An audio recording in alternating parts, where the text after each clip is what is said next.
नमस्कार, प्रादेशिक खबरों में आप सभी का स्वागत है और मैं हूं आपके साथ बिलाल मलिक और आप देख रहे हैं लाइव एक्सप्रेस। अब बात करेंगे पठानकोट की। पठानकोट के गांव पेरुवाल में करीब 2.5 महीने पहले एक लड़की चेतना की घर में पंखे से लटकती लाश मिली थी, जो अभी तक पुलिस के लिए पहेली बनी हुई है। पुलिस अभी तक इस बात का खुलासा नहीं कर पाई कि इस मामले की सच्चाई आखिरकार क्या है। इंसाफ के लिए पीड़ित परिवार दर दर की ठोकरें खाने को मजबूर है। जिला पठानकोट के गांव पेरुवाल में करीब 2.5 महीने पहले लड़की के मायके में लड़की चेतना के घर में पंखे से लटकती लाश मिली थी, जो अभी तक पुलिस के लिए पहेली बनी हुई है। आत्महत्या की है या फिर उसकी हत्या की गई है, इस बात का खुलासा अभी तक नहीं हो पाया है और साथ ही पुलिस अब तक इस केस में शामिल दोषियों को पकड़ने में नाकाम साबित हो रही है। और उधर मृतक चेतना के परिवार के लोगों का कहना है कि यदि पुलिस द्वारा 1 हफ्ते में दोषियों को नहीं पकड़ा गया तो वह हाईवे जाम कर अपना विरोध प्रदर्शन करेंगे। लड़की की विधवा मां और उसका भाई इंसाफ के लिए दर दर की ठोकरें खाने को मजबूर हैं। मृतक चेतना की विधवा मां और बहन ने पत्रकारों से बातचीत करते हुए कहा कि 2.5 महीने से पुलिस के चक्कर काट काट कर वह थक चुकी है।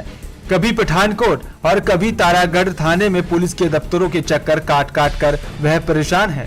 पुलिस दोषियों को पकड़ने में नाकाम साबित हो रही है। जब पुलिस से दोषियों को हम पकड़ने के लिए कहते हैं, हमें यह कह दिया जाता है कि इस केस की इंक्वायरी चल रही है और दोषियों को जल्द ही पकड़ लिया जाएगा।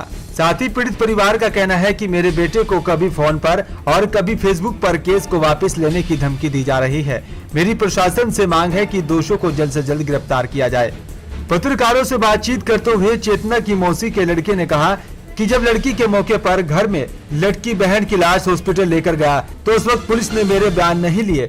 जब इस संबंध में थाना तारागढ़ के SHO रविंद्र सिंह से बातचीत की गई तो उन्होंने बताया कि इस मामले में धारा 306 IPC के तहत मुकदमा दर्ज किया गया है और दोषियों के खिलाफ कड़ी कार्रवाई की जा रही है। पठानकोट से दीपक कुमार की रिपोर्ट। अपनी मासी ने मिलन आए, मैं ते मेरी मम्मी।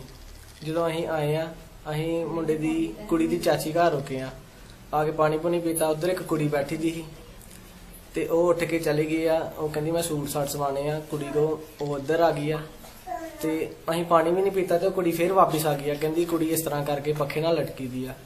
ਮੈਂ ਦੌੜਾ ਗਿਆ ਵਾ, ਉਹ ਜਾ ਕੇ ਵੇਖਿਆ ਕੁੜੀ ਪੱਖੇ ਨਾਲ ਲਟਕੀ ਦੀ, ਪੈਰ ਉਹਦੇ ਮੰਜੇ ਦੇ ਉੱਤੇ ਲੱਗੇ ਦੇ, ਕੋਈ ਚੇਅਰ ਵਗੈਰਾ ਕੋਈ ਕੁਝ ਨਹੀਂ ਲੱਗੇ। ਤੇ ਮੈਂ ਨਾਈਫ ਨਾਲ ਕੱਟੀ ਆ ਚੁੰਨੀ ਤੇ ਬਾਹਰ ਇੱਥੇ ਬੈੱਡ ਤੇ ਲੰਮੇ ਪਾ ਕੇ ਪਾਣੀ ਪੂਣੀ ਪਿਆ। ਪਾਣੀ ਪੂਣੀ ਅੰਦਰ ਨਹੀਂ ਗਿਆ ਉਹਦੇ ਤੇ ਉਹਨੂੰ ਹਸਪੀਟਲ ਲੈ ਗਏ ਆ ਤੇ ਬਸ ਇੰਨਾ ਹੀ ਸਰ। ਹਸਪੀਟਲ ਲੈ ਗਏ, ਉਸ ਤੋਂ ਬਾਅਦ ਪੁਲਿਸ ਵਗੈਰਾ ਆ ਗਈ ਉੱਥੇ। ਪੁਲਿਸ ਨੇ ਮੌਕੇ ਤੇ ਤੁਹਾਡੇ ਤੇ ਕੋਈ ਬਿਆਨ ਬਿਊਨ ਲਏ ਤੁਹਾਡੇ? ਸਰ ਸਾਡੇ ਕੋਈ ਬਿਆਨ ਨਹੀਂ ਲਏ ਉਹਨਾਂ ਨੇ ਤੇ ਮੈਂ ਵਾਪਸ ਆਪਣੇ ਘਰ ਚਲਾ ਗਿਆ। ਅਸੀਂ ਉਹਨਾਂ ਤੇ ਕੇਸ ਦਰਜ ਕੀਤਾ ਹੋਇਆ। ਅਸੀਂ ਪੁਲਿਸ ਕੋ ਜਾਂਦੇ ਆ, ਪੁਲਿਸ ਵਾਲੇ ਸਾਨੂੰ ਇਸ ਤਰ੍ਹਾਂ ਟਾਲ ਬਟੋਲ ਕਰਕੇ ਘਰ ਭੇਜ ਦਿੰਦੇ ਆ। ਉਹ ਕਹਿੰਦੇ ਇਨਕੁਆਇਰੀ ਤੁਸੀਂ DSP ਕੋ ਪਾਈ ਹੋਈ ਹੈ। ਜੇ ਅਸੀਂ DSP ਕੋ ਜਾਂਦੇ ਆ, ਉਹ ਕਹਿੰਦੇ ਅਸੀਂ ਇਨਕੁਆਇਰੀ ਕਰਕੇ ਭੇਜ ਦਿੱਤੀ ਹੋਈ ਆ। ਅਸੀਂ SSP ਦੇ ਦਫ਼ਤਰ ਵੀ ਹੋਏ, ਅਸੀਂ ਹੋਰ ਉੱਚ ਅਧਿਕਾਰੀਆਂ ਨੂੰ ਵੀ ਮਿਲਿਆ। ਸਾਡੀ ਹਜੇ ਤੱਕ ਕਿਸੇ ਨੇ ਵੀ ਕੋਈ ਸੁਣਵਾਈ ਨਹੀਂ ਕੀਤੀ। ਸਾਨੂੰ ਇਨਸਾਫ ਚਾਹੀਦਾ। ਸਾਡੇ ਬੱਚੇ ਮੇਰਾ ਇੱਕੋ ਬ੍ਰਦਰ ਹੈ, ਉਹਨੂੰ ਧਮਕੀਆਂ ਮਿਲੇ ਕਰਦੀਆਂ ਫੇਸਬੁੱਕ ਤੇ ਕਿ ਜੇ ਤੂੰ ਕੇਸ ਨਹੀਂ ਆਪਣਾ ਰਫਾ ਦਫਾ ਕੀਤਾ ਤੇ ਅਸੀਂ ਤੇਰੇ ਉੱਤੇ ਉਲਟਾ ਕੇਸ ਪਾ ਦਾਂਗੇ। ਸਾਨੂੰ ਡਰ ਆ ਕਿ ਸਾਡੇ ਬੱਚੇ ਨਾ ਸਾਡੀ ਬੇਟੀ ਨੂੰ ਮਾਰ ਸਕਦੇ। ਸਾਨੂੰ ਆਪਣੇ ਬੱਚੇ ਦਾ ਵੀ ਡਰ ਪੈ ਗਿਆ। ਕੀ ਮੰਗ ਕੀ ਆਉਂਦਾ ਜੀ? ਸਾਡੀ ਮੰਗ ਇਹੀ ਹੈ ਕਿ ਉਹਨਾਂ ਨੂੰ ਕੜੀ ਤੋਂ ਕੜੀ ਸਜ਼ਾ ਮਿਲੇ ਤੇ ਉਹਨਾਂ ਨੂੰ ਜਲਦ ਤੋਂ ਜਲਦ ਗ੍ਰਿਫਤਾਰ ਕਿਉਂ ਨਹੀਂ ਕੀਤਾ। 2.5 ਮਹੀਨੇ ਹੋ ਗਿਆ ਅਸੀਂ ਕਦੀ ਕਿਤੇ ਧੱਕੇ ਖਾਣ ਡਏ ਆ। ਹਜੇ ਤੱਕ ਉਹਨਾਂ ਨੇ ਕਿਸੇ ਨੂੰ ਵੀ ਨਹੀਂ ਫੜਿਆ ਤਿੰਨਾਂ ਚੋਂ। ਜੇ ਸਾਨੂੰ ਇਨਸਾਫ ਨਹੀਂ ਮਿਲਿਆ ਅਸੀਂ ਹੁਣ 1 ਹਫ਼ਤੇ ਦਾ ਟਾਈਮ ਦਿੰਦੇ ਆ। ਅਸੀਂ 1 ਹਫ਼ਤੇ ਬਾਅਦ ਚੱਕਾ ਜਾਮ ਕਰ ਦੇਣਾ ਜਿਹਦੀ ਪੁਲਿਸ ਵਾਲੇ ਜ਼ਿੰਮੇਵਾਰ ਹੋਣਗੇ। 2-2.5 ਮਹੀਨੇ ਹੋ ਗਿਆ ਮੇਰੀ ਬੇਟੀ ਦੀ ਹੱਤਿਆ ਕੀਤੀ ਨੂੰ, ਅਜੇ ਤੱਕ ਸਾਡੀ ਕੋਈ ਸੁਣਾਈ ਨਹੀਂ ਹੋਈ। ਅਸੀਂ ਜੇ ਪੁਲਿਸ ਕੋਲ ਜਾਂਦੇ ਆ, ਪੁਲਿਸ ਵਾਲੇ ਵੀ ਸਾਨੂੰ ਟਾਲ ਬਟੋਲ ਕਰਕੇ ਭੇਜ ਦਿੰਦੇ ਆ। DSP ਦੇ ਜਾਓ, DSP ਵੀ ਭੇਜ ਦਿੰਦਾ, SSP ਦੇ ਵੀ ਗਿਆ। ਅਸੀਂ ਬਹੁਤ ਦਰ ਦੇ ਧੱਕੇ। ਮੈਂ ਇੱਕ ਵਿਧਵਾ ਔਰਤ ਆ, ਮੇਰੀ ਨਹੀਂ ਸੁਣਵਾਈ ਹੋ ਰਹੀ। ਪੁਲਿਸ ਹੋਰ ਕਿਹਨਾਂ ਦੀ ਸਹਾਇਤਾ ਕਰੇਗੀ? ਪੁਲਿਸ ਅੱਜ ਤੱਕ ਸਾਨੂੰ ਇਹ ਨਹੀਂ ਸਮਝਾਣ ਦੀ ਵੀ ਕਿਉਂ ਨਹੀਂ ਦੋਸ਼ੀਆਂ ਨੂੰ ਫੜੇਗਾ। ਇੱਕ ਬੇਟਾ ਤੇ ਜਿਹਦੇ ਸਿਰ ਤੇ ਮੈਂ ਉਮਰ ਗੁਜ਼ਾਰਨੀ ਆ, ਉਹਨੂੰ ਵੀ ਧਮਕੀਆਂ ਦੇਣ ਦੇ ਨੇ। ਕੋਈ ਫੇਸਬੁੱਕ ਤੇ ਪਾਉਂਦਾ ਤੇ ਕੋਈ ਕੁਛ ਕਰਦਾ। ਹੁਣ ਤੁਹਾਡੀ ਕੀ ਮੰਗ ਕੀ ਹੈ? ਸਾਡੀ ਮੰਗ ਹੈ ਸਾਨੂੰ ਇਨਸਾਫ ਮਿਲਣਾ ਚਾਹੀਦਾ। ਦੋਸ਼ੀਆਂ ਨੂੰ ਜਲਦੀ ਤੋਂ ਜਲਦੀ ਫੜਨਾ ਚਾਹੀਦਾ। ਉਹਨਾਂ ਨੂੰ ਸਜ਼ਾ ਕਰੜੀ ਤੋਂ ਕਰੜੀ ਦੇਣੀ ਚਾਹੀਦੀ ਹੈ। ਮੁਕੱਦਮਾ ਦਰਜ ਹੋਇਆ ਸੀ ਕਿ ਲੜਕੀ ਨੇ ਆਪਣੇ ਮਾਤਾ ਪਿਤਾ ਦੇ ਘਰ ਆਤਮ ਹੱਤਿਆ ਕਰ ਲਈ ਸੀ। ਉਸ ਦੇ ਸੰਬੰਧ 'ਚ 306 IPC ਦੀ ਮੁਕੱਦਮਾ ਦਰਜ ਕੀਤਾ ਗਿਆ ਸੀ, ਜੋ ਉਸ ਸੰਬੰਧੀ ਹੁਣ ਦੋਸ਼ੀ ਪਾਰਟੀ ਵੱਲੋਂ ਆਪਣੀ ਬੇਗੁਨਾਹੀ ਸੰਬੰਧੀ ਇਨਕੁਆਇਰੀ ਪਾਈ ਗਈ ਹੈ ਤੇ ਜਿਸ ਦੀ ਇਨਕੁਆਇਰੀ DSP ਡੀ ਸਾਹਿਬ ਪਠਾਨਕੋਟ ਕਰ ਰਹੇ ਹਨ। ਉਹ ਇਨਕੁਆਇਰੀ ਤੋਂ ਤੁਰੰਤ जो भी हुक्म होगा, जो रिपोर्ट आएगी उस अनुसार अगली कार्रवाई चलेगी। पूरे राज्य में गन लाइसेंस बनाने की प्रक्रिया काफी कड़ी की गई है, लेकिन इसके बावजूद भी सरकारी दफ्तरों में बैठे कई सरकारी बाबू आला अधिकारियों की परछाई में ही जाली गन लाइसेंस बनाकर लोगों को दे रहे हैं। कुछ ऐसा ही मामला गुरदासपुर में सामने आया है। यहाँ DC दफ्तर में ही तैनात एक क्लर्क की दफ्तर के सभी अधिकारियों की नकली हस्ताक्षर कर लोगों को फर्जी लाइसेंस देने का मामला सामने आया है। पूरे राज्य में गन लाइसेंस बनाने की प्रक्रिया काफी सख्त हो गई है, लेकिन इसके बावजूद सरकारी दफ्तरों में बैठे कई सरकारी बाबू आला अधिकारियों की परछाई में ही जाली गन लाइसेंस बनाकर लोगों को दे रहे हैं। कुछ ऐसा ही मामला गुरदासपुर में सामने आया है, जहां DC दफ्तर में ही तैनात एक क्लर्क की तरफ से सभी अधिकारियों समेत DC के जाली दस्तखत कर लोगों को लाइसेंस जारी किया गया है। लेकिन अब DC की तरफ से इस मामले में क्लर्क को सस्पेंड कर मामले की जांच शुरू कर दी गई है। गुरदासपुर के DC डॉक्टर अभिनव तिरखा ने बताया कि कुछ जाली लाइसेंस जारी किए गए हैं।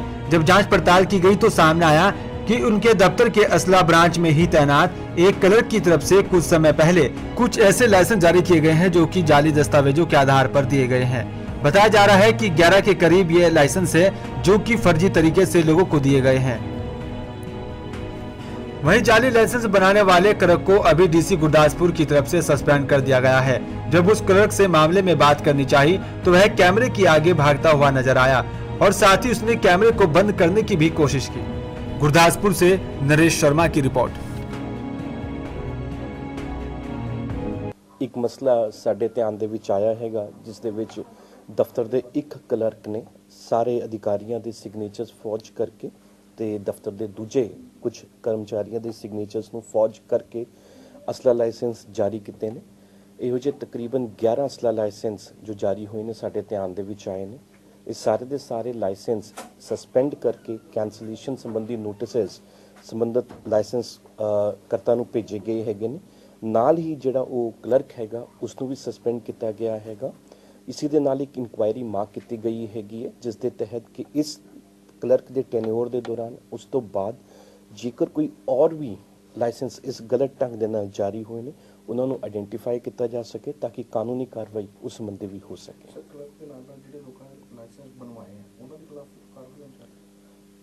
जिवें मैं दस्सिया हैगा कि वो सारे दे सारे लाइसेंसिस कैंसल किए जा चुके ने, सस्पेंड किए जा चुके ने ते कैंसलेशन संबंधी उन्हां नूं नोटिसेस असीं जारी कर दिते हैगे ने। जो भी फर्दर कार्रवाई होएगी उन्हां दे जो जवाब आंदे ने उसनूं विचार के उस दे उत्ते फैसला लिया जाएगा। उधर आज जम्मू में माता वैष्णो देवी के कटरा में हुए हेलीकॉप्टर ब्लास्ट हादसे में कई लोगों की दर्दनाक मौत हो गई। मारे गए लोगों में 2 लोग एक ही परिवार के बताए जा रहे हैं, जो कि दिल्ली के रहने वाले हैं। ये बाहरी दिल्ली का पुटखुर्द गांव है और यह है मृतक सचिन का घर। यहाँ आज इनके घर में मातम छाया हुआ है और यहाँ घर के बाहर खड़े ये सभी लोग सचिन के परिजन हैं, जो अब गमगीन है और सचिन और उनकी 6 साल की बेटी अक्षिता के शव का इंतजार कर रहे हैं। सचिन के रिश्ते में भाई और बचपन के दोस्त का कहना है कि सचिन पेशे से एक बड़ी कंपनी में सॉफ्टवेयर इंजीनियर था और एक अच्छे इंसान होने के साथ साथ एक अच्छे स्पोर्टमैन भी थे और उनका व्यक्तित्व ऐसा था कि न सिर्फ उनके परिवार को बल्कि पूरे गांव को उन पर नाज था। वहीं इसी हादसे में उनकी बेटी अक्षिता भी बहुत ही चंचल स्वभाव की थी और रोहिणी के ही एक निजी स्कूल में कक्षा 2 में पढ़ाई कर रही थी। लेकिन अब उनकी मौत के बाद परिवार में और गांव में जैसे मातम पसरा हुआ है। लोगों को समझ नहीं आ रहा है कि ये आखिर क्या हो गया है। दिल्ली से संदीप राणा की रिपोर्ट। ये परिवार से इनकी वाइफ, इनकी बेटी और इनका बेटा और इनके सास ससुर गए थे। ये घूमने के पर्पज से गए थे। इनका प्लान था पहले मैं घूम जाऊंगा, उसके बाद मेरा छोटा भाई और मम्मी इसके साथ चली जाएगी। और सुबह हमें भी पता लगा कि घूमने गया है, हमारा अच्छा दोस्त है, हमारे साथ रहता है दिन रात। लेकिन आज हमें पता चला, फ़ोन आया वहाँ से कि ऐसे ऐसे टीवी में, पहले टीवी में देखा, फिर बाद में फ़ोन आया कि प्लेन क्रैश हो गया है, हेलीकॉप्टर, और ऐसे ऐसे 2 आदमियों की डेथ हो गई। उसके बाद हमें पता लगा कि उसमें सचिन और अक्षिता जो उनकी बेटी है वो नहीं रहे, और पूरे गांव में एक शोक का माहौल है। गांव के आसपास गांव में देखे तो अच्छे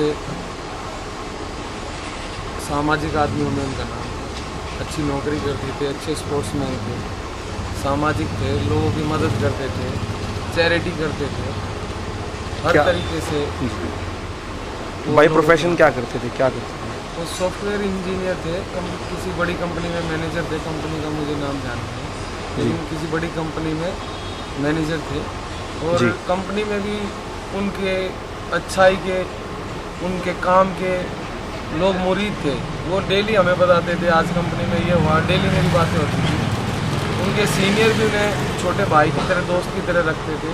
और बेहतरीन शब्द नहीं आ रहे, मैं क्या बताऊँ, वो बहुत अच्छे आदमी थे। और उसमें घर वालों का नहीं, हमारे गांव का और समाज का नुकसान हुआ बहुत। उधर जिला शामली के थाना कैराना इलाके के गांव बरनावी में चुनावी रंजिश के चलते 2 पक्षों में विवाद हो गया। विवाद इतना बढ़ा कि दोनों पक्षों के लोग खून खराबे पर उतर आए। दोनों ओर से एक दूसरे के ऊपर जमकर फायरिंग की गई, जिसमें दोनों ही परिवार के लगभग आधा दर्जन से ज्यादा लोग गंभीर रूप से घायल हो गए। जिन पर शामली के थाना कैराना इलाके के गांव बरनावी में एक चुनावी रंजिश के चलते 2 पक्षों में विवाद हो गया।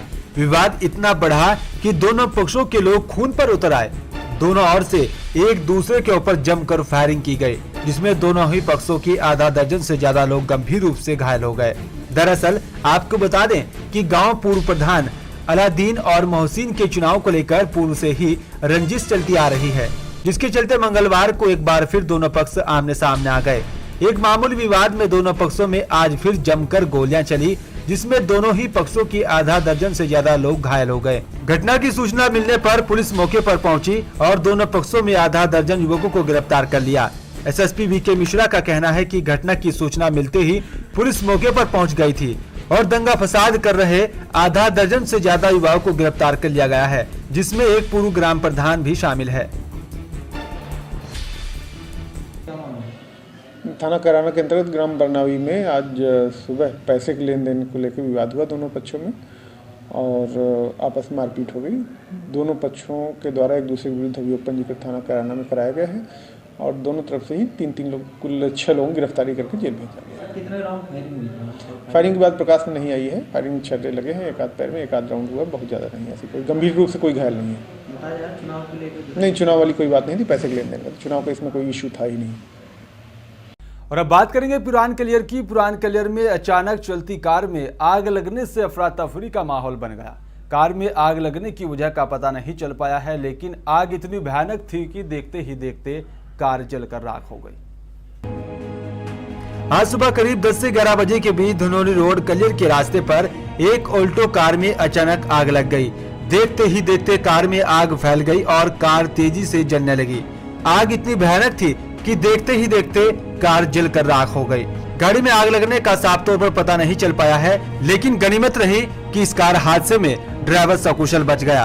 बताया जा रहा है कि अचानक चलती कार में आग लगने से आसपास के लोगों में भी अफरा तफरी का माहौल बन गया था। फिलहाल प्रादेशिक खबरों में मेरे साथ सिर्फ इतना ही। बाकी ताजा और तरीन खबरों को जानने के लिए आप देखते रहिए लाइव एक्सप्रेस। नमस्कार।